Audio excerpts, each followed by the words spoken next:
एगो बाजी पीरीवा माई के दुआरे जाके माई से हाथ जोड़ के विनती करत रही कि हे माई, अन्न धन सोना चांदी नइकी मांगत मैया काली।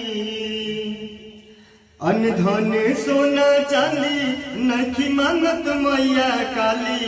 भरी दाना झोलिया हमार खाली, सुनिल मैया काली।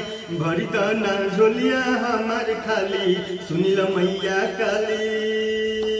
अन्न धन सोना चांदी नइकी मांगत मैया काली।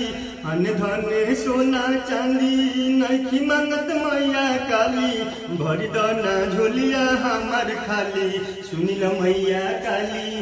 भरी दाना झोलिया हमार खाली, सुनिल मैया काली।